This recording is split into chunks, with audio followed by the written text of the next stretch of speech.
On the Frankly Nuts podcast this week is Dennis Cronin. Dennis Cronin is founder of the DinnyCro show and has had big guests in the past such as fitness influencer Skinny Gaz, Owen Sheehan of Country's Munch, Jason Woodard of Huckleberry Donuts, and of course, probably his biggest yet, the two best co-hosts in the podcast game right now, Frankly Nuts. We have had bad blood in the past, but that is well and truly behind us now. Dinny is a go-getter and a motivated individual and has big things to come in the future, so please keep your eyes peeled. We hope you enjoyed the latest episode of the Frankly Nuts podcast. Perfect, lads. So, it is episode 27 of the Frankly Nuts podcast. There it is, Boy says it on his mug for him. This week we're joined by none other than DinnyCro, the host of the DinnyCro show. I didn't realise that. He didn't even know. He was slating the mug there for the last 5 minutes. Lads, I didn't realise that at all. Thanks a million. And the beauty of our mugs today is that we've been hooked up by Bishopstown Cafe, a local cafe in Cork. Yeah. Dennis, you've already finished your mug of coffee. Oh, it's delicious. He loved it that much. I just left a drop at the end so I can have later on. Perfect. So the guys just hooked us up with a bit of coffee for this podcast. So big shout out to them. I know they've just started an Instagram page. Bishopstown Cafe. Check them out. Support your own. Support local. Yeah. So cheers, moving on anyway. Dennis, what's the story, boys? Hey guys. Welcome to the Frankly Nuts podcast. It's good to have you on. Great to be here, guys. I guess I approached G because you never put out your hand to me. You don't even know this. I reached out and made it. I'm trying to bridge the gap between us, lads. It's like a bad breakup. It is, yeah. No, look, it's great to push it all under the rug, and finally be here. Those diss tracks are just in the past. There was some harsh words said. There was. No, but we're here now. They were actually great crack. They were funny. I'll never forget. I put up that poll about G, who was better, me or you. Yeah. And it was so annoying because I was like, oh, I'm going to win this comfortably because they're all my own fellas. He sent a load of random. Do you know what I did? I've WhatsApp there. Maybe there was 22 lads kind of from home, sent it in there, sent all the lads your way, voted Frank, and it got over 50 then, the majority went to us. Then we screenshotted that, put it on our phone, and then we were like, he can't even win his own phone. That was something, I know that. I was like, I think I won in the very end. You did, That was only because I put it up then. I was like, lads, you're after sending everyone here. But it was a good bit of a laugh. I spent a bit too long trying to come up with my diss track, if I'm honest. You were way, that was gas. I must give him the credit for that. He wrote it in a night and just... I wrote it in it's good though, once you get that kind of... I think it's very easy to come up with a bad one. They were actually pretty kind of well done. I even freestyled half of mine. I only had 2 lines done. It was like, Frankly Nuts, a pair of scuts. That's all I had. Because yours was way harder to rhyme. I was cautious of not going too hard. You don't want to. That was it. I was like, you can only say so much. I think I called you a pack of scousers. That means you're from Liverpool. You were very clean towards us. We were expecting more. No, because the worst thing to do is absolutely destroy. Because I can remember in college that day I was like to him, he could come at us here, we have to be prepared. I know. I just all they take nothing to heart. It was good crack. And it got a bit of attention, which is good. He definitely got more views than yours because mine. I was there like a big fucking fluffy hat and everything. We were outside my back. I was like, that's so cool. What's the crack? I suppose since I had you on, I have evolved a lot. When was that? September, October, was it? Something like that, was it? It was November. Yeah, November. It was October, November. Yeah, I suppose when I was with G first, I think it was only on episode 6. I think I did. I ended up doing 14 episodes of the DinnyCro show. Yeah, I kind of got a load of guests, just kind of similar to what you were doing, but I think like as we just said, evolved. I think my show went from maybe what I started out with was kind of a Graham Norton idea is what I wanted. Yeah. And then I kind of realised that's a lot harder to do to even get one person in a room with you than try and get 3. So what I realised as well was it's like the fact that you've got this kind of set up here, it's great for you, but I don't have that. So I had to do a lot of house calls, so my location's constantly changing, and it's just a one camera setup. But I think I learned a lot about interviewing people. It's kind of a weird thing to be doing because there's no way to do it, and you, especially with these sort of things, you kind of keep them informal as you can, But I think I kind of learned a bit from each guest. Weirdly, I don't know. We find that as what I say is it's like an education that I actually like to look back on the guests and say, geez, You learned I this take, from- let's say this fella's confidence, or this fella's go-getter, a bit, you know, attitude, and take Yeah, it. I know, Like, it's kind of like you're an spot on, education. yeah, It's kind of like, it's really inspiring when you Yeah. do sit down with someone and you're literally just having that kind of that chat that you would have with some fella over a pint in a pub, Yeah. but you're just filming it. Because I think what I actually get quite a bit is, you know, someone I'd really like to have on, that my dream guest, and be like, oh, geez, I'd love to have you on. You have such a good story to tell, and they're like, oh, I actually don't want to be on camera. And I don't know, does that happen to you a lot? One or two people. Yeah, we've I'm after getting a couple of people Yeah. where I had this really cool idea for a video for a show, which I won't be telling you, but All under wraps. not yet. Yeah. But yeah, like I do find that each guest does have such a different outlook in life. Yeah. You kind of like I suppose each of the interviews then that I had done in that kind of, I called it season 1 anyway. But as I kind of went on, a lot of the guests, I actually got them to come to my event, Cork LiftFest, which was on in January the 11th in the Oriel, and it was a fundraiser for The Samaritans. Jeez, how could I forget? So yeah, I'm the organizer. But what I actually did was, I think it was just before I did the interview with she, it was about 5 or 6 interviews in. I actually had it organised when I did G. You did? Yeah, you did. I think in the video we're like, yeah, you're coming, and he bailed out at the last minute. We actually had a pod that night after. So. Let me down. Apologies. No, but it was kind of a weird one because I think each of the guests, it didn't start off as being like that, but each of the guests led to Cork LiftFest then. Yeah. So if you were someone that wanted to go to Cork LiftFest, It was a good way of. it was a good way to finding out who these people are. Yeah. But I think the event went really well, obviously. We raised over €1,000 for the Cork Samaritans. Brilliant, yeah. Yeah, brilliant. so like they provide a free, non-judgmental listening service to the people of Cork, if anyone doesn't know it. So like it's such a good service, and I think the mental health was something we actually did touch on at the event as well. So it kind of all tied in very nicely, and it was like a health and fitness kind of conference. And I thought it went brilliantly. Yeah. No, it wasn't perfect. Yeah. I don't think you'd ever get a perfect event by any But you means. learn from it as well. You at the learn same from time, it. like, I think it was Can I ask on that, like, what have you, from running your first event, what kind of things have you learned? Well, I think, Would to you be do honest, differently? I'm kind of, I've loads of experience when it comes to running events because my parents own a coaching company. O'Callaghan's Coaches. He's mad to plug. He loves to plug. No, but with O'Callaghan's Coaches, you see, all the night jobs, we'd say if there was a lot of young people going to Killarney on a night out, for New Year's, we'd say there's no one ever goes, especially where I kind of work in Macroom. There's no one person kind of takes responsibility. Look, we're all going to Killarney. Like everyone's going to Killarney, but no one really knows how to go. Go back. So I just go, I'll organise the bus, and that's what I've been doing that since I was about 10 or 11. Even primary school, I used to do that, organise the buses.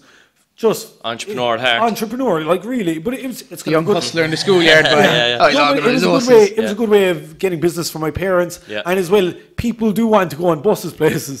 So it was just one feeding the other. So for me to kind of tackle an event then compared to a coach, it was so different. And I suppose what did I learn from it then? I think I would have time management way better. I think the event went over by an hour. And I was really disappointed in that because I had a timetable done out and we were bang on time up until the last segment. And it wasn't a case that the speakers were poor. The speakers were fab. But it was just, they had so much to say. And so much knowledge. They had nearly too much knowledge. But I think as well, the problem, what I think the biggest mistake I made was I had everyone do a presentation at it. And I think that sort of thing, you're leaving yourself open to that case where you do run over time. So that's why at Cork LiftFest 2, the second event, I'm stripping it completely down to, it's going to be kind of like the DinnyCro show, a live version of that, where I have panels. We're just Graham Nortoning it really, doing a Graham Norton version of the DinnyCro show. But I have panels on, and I think it's way more beneficial to the audience as well, because I felt like there wasn't enough questions asked at the first one really. Do you think people are slow to kind of come forward with questions and stuff? I did find that. But I think as well, it was kind of maybe even my own fault because the setup was wrong. Because when someone gives you a presentation, it's almost like college, and there's a lecturer, So for it to be more like everyone's sitting down, relaxed, chilling out, there's no pressure on anyone.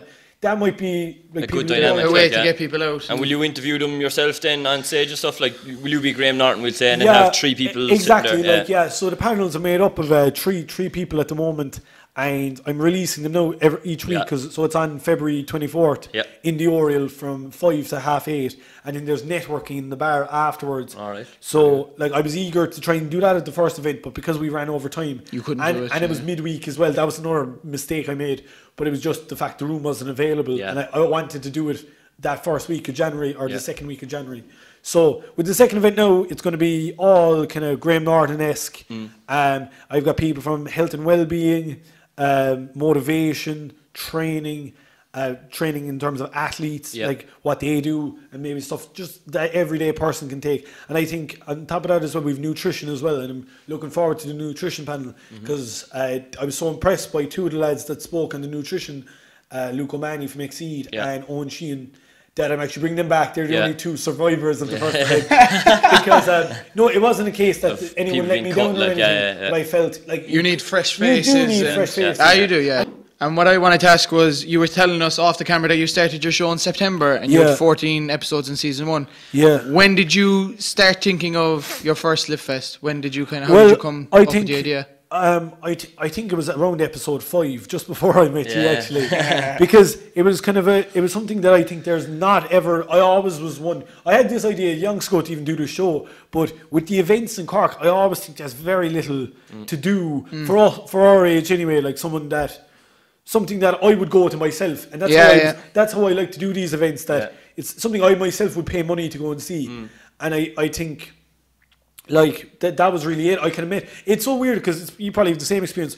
Like as we were saying, when you do kind of meet these people and they're inspiring you, you kind of feel like it's just kind of like it's great for me to meet you and be inspired. But there's so many people that will never meet that person. Do you know? So to get them in front of everyone and tell a bit of a spiel or whatever, give their message across. It's really good for everyone in general. And have you, we say, with your show, have you had a favourite episode or one or two that you have really stood out to you? Yeah, tough question to ask. Yeah, I think on the spot, like I think they're all really different in the way like each of the people are different. Yeah. But I think one that really I think it was the third episode I did was with a guy called Finan McSweeney.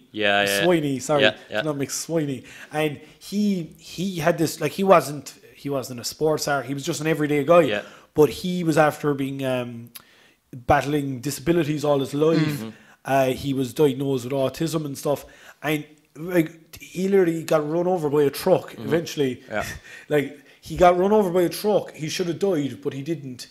And he like you'd think he'd surely be paralyzed and stuff. He's not, and he has the best outlook in life you could imagine for someone that's been through so much. And I think I had such a good chat with him, and I literally like if you watch any of my videos, I do edit them a good bit, just manicure them a bit. Right, so I have a. I like that word actually. I love the manicure. I manicured them slightly, so there's kind of a cool music. So with the one with Finan, all I did was put it up as is. It was raw, like it was completely raw, and I think that sort of episode really kind of gave me the message I was doing something positive, like because I felt like it's working, and like. He was after reaching out to me to come on the show, and that's kind of what I wanted it to be, this sort of inspiring sort of character. And I learned a lot from him because he's using comedy to overcome all these obstacles in life. So I even called the episode "Overcoming Obstacles."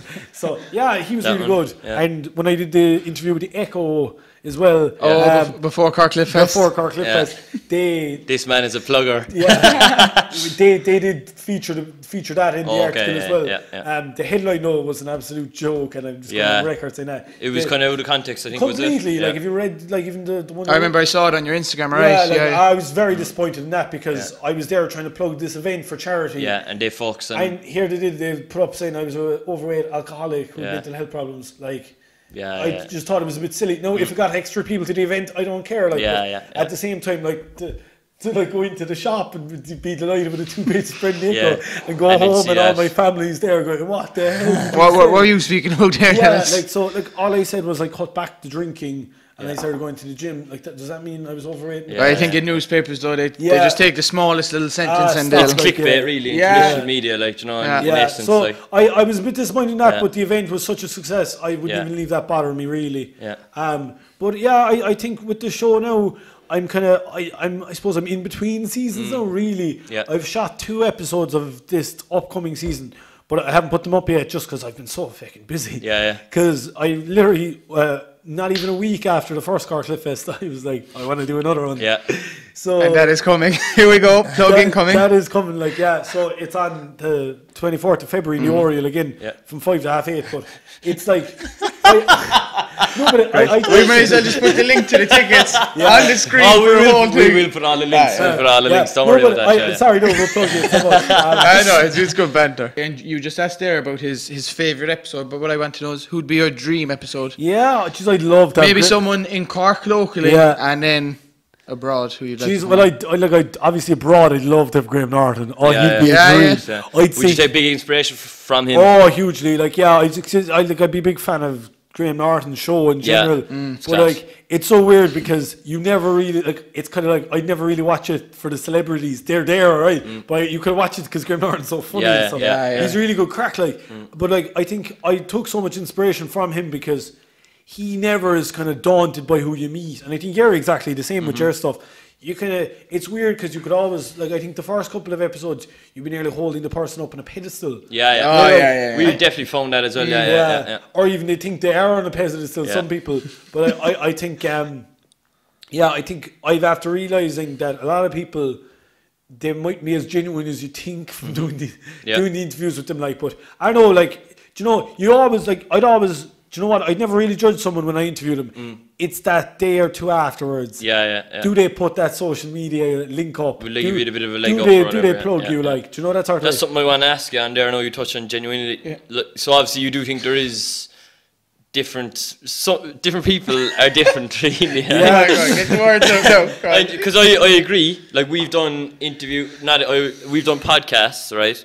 And some people, so let's say then they'll go to social media, and no one in particular, do you know what I mean? They'll go to social media and it'll be like, geez, was with the Franklin Nuts lads, had some crack. And like, I'll say to him, like, did we have that crack? Like, we didn't have some crack. And there's a fakeness to social media, which no doubt, it pisses me off. Like, do you know what I mean? I was actually watching your podcast. With plug for us, keep going. with Dan Sweeney and Jason, and you were talking about influencers, and I couldn't help but agree completely because I think there is going to be a fundamental change coming. I think but I think there is such a fakeness, and even I'm fake to a certain degree with my Instagram in terms of that photo. I've manicured that. I've literally set that up so I look exactly like that. And there's about 15, 20 other ones where I look like crap in it. But like, I don't mind saying that. And if I think, did you see that Instagram that I put up at the DinnyCro show? And it is like I put one up going like Instagram versus reality. And it was like me and my dog cuddling by the fire. I actually did see that. It's like me and a protein thing. Now I tried to use that as a competition, but it didn't work, so I deleted the thing with the competition. But like, do you know, like there is that amount of fakeness, and I think people are slowly waking up to the fact that, like, if you were to see the three of our Instagrams, even Frankly Nuts and my one, you'd go, do you know, that's not really what they look like at all. Do you know, like we do look like what we do look like, but there's a certain fakeness to everything online. There's a performance aspect to it as well, because like people aren't going to look at it if it isn't entertaining. Absolutely. It's just, there comes a point where you just get, do you know? Well, I just think since like we've started this and you've started your own show, you might have seen it on social media. Like, when I didn't do this, I would have looked at Instagram and thought, geez, they're living some fucking life. They're doing this and that. But since I've got into it, I've known they're really just kind of ploying that on everyone, Instagram. I think, do you know, don't take what they say as gospel. Like, I would. You know, what I find as well, and I don't mind saying it, and this might come back to bite me. I love the honesty. Quite crudely. In a part of the body is that a lot of people buy their followers. Now, when I started off, if someone had 10k, they'd be my dream guest. I'd love to have them on the show. We would, you were probably exactly the same because you're just like, you need exposure. You're trying to use these followings and snowball effect. I touched on it actually on my post the other day that I put up, and I was saying that it's very rare that people that are in a position of power look out for the little man, and we were talking off camera on that as well, because like when he started, you were very lucky that you kind of got the guests you did because they were really high profile in Cork. I tried to do, when I started, he had them already taken. I thought you was going to start crying there. No, but as in like he had all those kind of good guests taken. Those top 5 people in Cork you'd think of interviewing. The one if you ask anyone in Cork, they're your 5 episodes. Like Shawnee Maguire, you know, Paul Mack, like they're like the most obvious, like and Nathan Adams, like they're some of the most like well-known people in the city. So I think it's kind of like for me, I was up in Limerick, so I kind of just tapped into all those people. But I think you kind of it's weird now because like you kind of get that feeling that like, geez, that person isn't as genuine as you think. That their post on social media doesn't mean anything. They could be alluding to stuff they're doing, but they're not actually doing anything. But like there is a certain fakeness to a lot of people now that are seeing themselves as influencers. Like buying 10,000 followers doesn't make you an influencer. Like I wouldn't consider like I think someone like I'd put one up. I think they're taking the piss or whatever after the event, giving away a Body Chef. A voucher. I was like, does this make me an influencer? But like I'd look at it that anyone can be an influencer if they want. It just depends what way. Like what way you look at it. Use my discount code for 10% off this glass of water. It's a very loose term. Like, isn't it? Influencer. Like I'd like to use. I use my social media anyway, and just really the only one I really use now is Instagram. I don't even bother with Snapchat. I couldn't like. There's no. I don't even send a snap a day on that. Like, but I think Instagram is after becoming its own entity now, really, isn't it? Oh, it is, I think since they introduced the stories, it's totally the game has changed. Like, I'm trying out this new thing now at the moment. It's the poll of the day. I don't know if you see it. Like I vote every day, but I get actually a savage engagement out of it. But like some of the polls then, because it's just like depends how good the poll is. That's it. We found the same.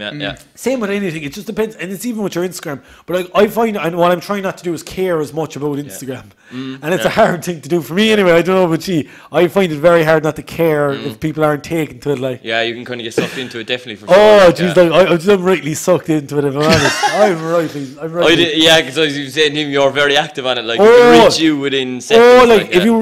If anyone sends me a DM, I will know about it. Like I have my phone on me like 24/7. It's on. If someone DMs me, I see it. If I don't reply straight away, I'm busy. But I will get back to you. Like, and I think especially with that Dan Sweeney fella, he didn't write back. He's calling him out. And I called him out. He's a good friend of the show. He's a good friend. Out Dan Sweeney for not writing back to me. Hey, he was busy himself that day, I'm sure. I want you to. Hey Dan, I got your back, boy. Will one of you play a clip of Dan Sweeney saying that but I think Dan Sweeney said in this podcast that like but it's kind of a thing where I do, and you're probably exactly the same with guests. You do message that person that might have a huge following, or that's someone you'd love to have on your show, and they don't write back, and you're just like. Well, I think definitely without. Look, I think if you do send a message like that and they don't write back, I don't think anybody's a better person or a bigger person than anyone else. But like, it does make you feel almost. Do you know what? Beneath them. Definitely. And do you know what I find as well, and what drives me mad is, I'll just give you this example. Roz Purcell, I messaged her on Instagram. I didn't think she'd write back, obviously, because you can imagine the amount of messages Roz Purcell getting. Big following and stuff. Yeah, so she's like 100k or whatever. More, or more, near 200k. So I wrote to her and she didn't write back. So I popped her an email. No, this was to come to Cork LiftFest, a charity event. So her manager or whatever got back to me within a day, right?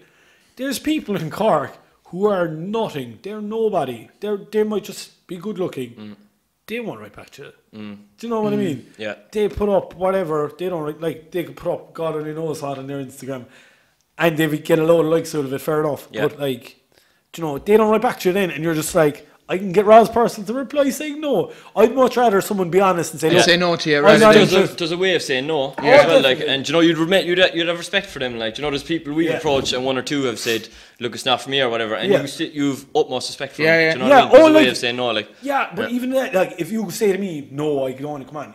I'm not going to be like, why not? Do you know that sort of way? You respect the decision. Like if there's someone who's like, look, I'm just not. There's a lot of people not even comfortable being on camera, like, and that's fair enough. Like I know people there don't even want to get a photo.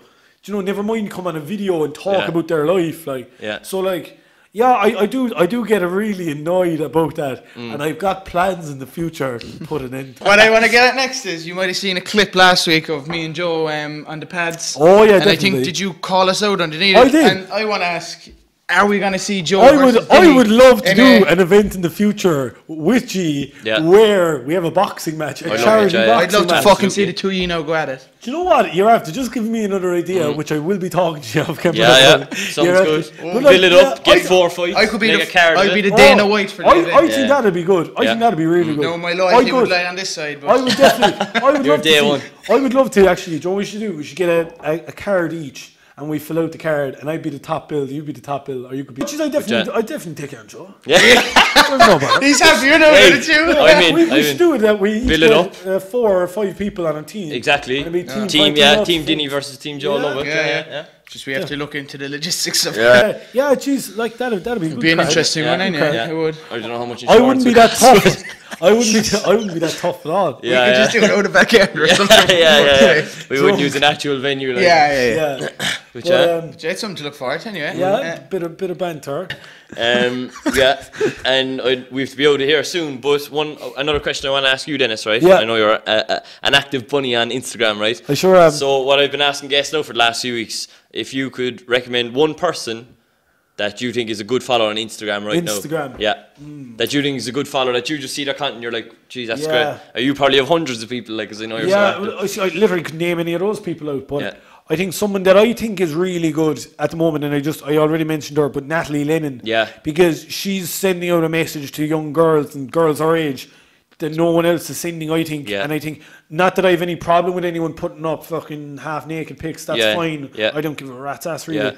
But I think... Love that saying. No, but I don't. But I think the message she's sending is so... the other positive, ring, and positive. Using her following to do good, and it's powerful. I think she's nearly 50k. Yeah, but there's no raunchy pics of her. Do you know, and that's not a bad thing, but it's not a good thing to have them either. Do you know, it's just each to their own. But I think if my sister is 19 now, but if she was like 10 or 13 or something. Tis her I want her following, not one of these fucking Kardashians and stuff. Yeah. So who would you pick?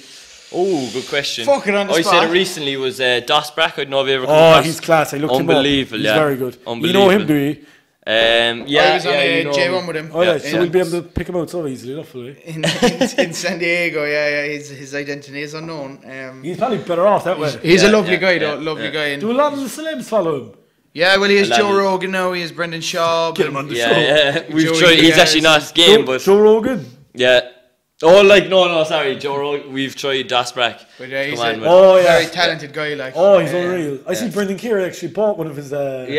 Prince. He said he sent us on one, so we're just waiting. But Are you serious? Yeah. So we have a few of his prints at home. We as do well, like on our old set. Our old set now. We used to have 3 of his prints. Like the McGregor, Muhammad Ali, Little Prince. They were all his. Yeah. We worked a few pound lads. Yeah. Have you any follow? Have I any follow? What do you actually look for in an Instagram? I like the positive message. Yeah, I do as well. Yeah. No, I'm like I suppose for anyone that does follow me, they'll kind of know. When I put up positive messages, and I do it quite a bit now, to be honest with you. But I always try and it's kind of like what I want to say. And it's what I want to believe, and it's nearly I'm putting it up not just for the person to like, but for myself. I find as well, and I actually it's so weird because I need to apply this to my Instagram. If I'm happy with the video, that's the bottom line. Leave it there, I don't give a fuck if anyone watches it. If there's a video I did, I thought I was going to really take off was the wrestling one. Yeah, there was about 200 people, not even 200. I think there's only on 100 views. Right, like that. I had a good laugh doing that. Yeah. I don't care if anyone likes it. And that's the attitude I've tried to adapt to now as well. It is because you get. I was like that as well. Because once I went over 1,000 views in a video, you kind of get a taste of it, and you're like, "Fuck it, I want that." But you can't always get 1,000. No. Even though it feels unreal. I suppose we're nearly running out of time here. We have to be gone soon. More questions for Din? I don't. Dennis, it was an absolute pleasure to have you on. No matter. So thanks again to Bishstone Cafe for hitting us up with a bit of coffee. Thanks a million. Cheers, lads. Dennis, do you like your Franklin Nuts mug? I love it. I must literally copy it. The DinnyCro show will now have mugs. These might be available for purchase soon. Yeah. Kev's working on it in the background. It'd actually be unreal. Do you know the way if you got Mother or something? Yeah. So you can buy one soon. Yeah. Well, Dinny has one. Look, the guests get the for privilege of for getting. his mother. Do you know? Oh, He's for just his mother. Oh, He said good. he's Yeah, getting and one the of father. He must Yeah, have yeah. cash to burn. So look, thanks thanks a very million. much. No If matter, you- lads. Thanks a million. If you've enjoyed it, first of all, check out Dinny's Instagram stuff. Check out his event, 24th February. The link, we will put it in the bio. Down We'll below. put it up Cork near the LiftFest top. 2. Cork LiftFest Yeah. 2. Look, it's a great cause for charity for Marymount. and a great event. It sounds like it's going to be. Unfortunately, we won't be there. I'll have Vito at my next event. Love Yeah. it. Which Thanks, is Dinny. TBC to be confirmed. Love it. Got some big Mystery. headliners. Hope you like Swedish House Mafia. I can't say it anymore. So we'll include the links and the links to Dennis's Instagram and check him out. Go check him out. Thanks, Please subscribe to us. Like, share, 'Cause subscribe. Look, we're still in that game, trying to follow, Trying to create more hustle, trying to content. grind. Exactly. And hopefully you enjoyed it, and we catch you next time, lads. I hope you Take it grind as easy. easy as this coffee. Brilliant. Dennis, thanks So a nice. million, bud. No hassle, lads. Thanks very much. Hey everybody, so we really hope you enjoyed this week's episode of the Franklin Nuts podcast. As we're still a young podcast trying to grow, we just want to ask you guys one favour. If you're watching on YouTube, please hit the subscribe button. You can also hit the bell if you're feeling cheeky. You get a notification once a week when the podcast comes out. If you're watching on Facebook, drop us a like. If you're feeling cheeky, hit us a share. That'd be brilliant. And also, you can check us out on iTunes and SoundCloud also. Thanks guys.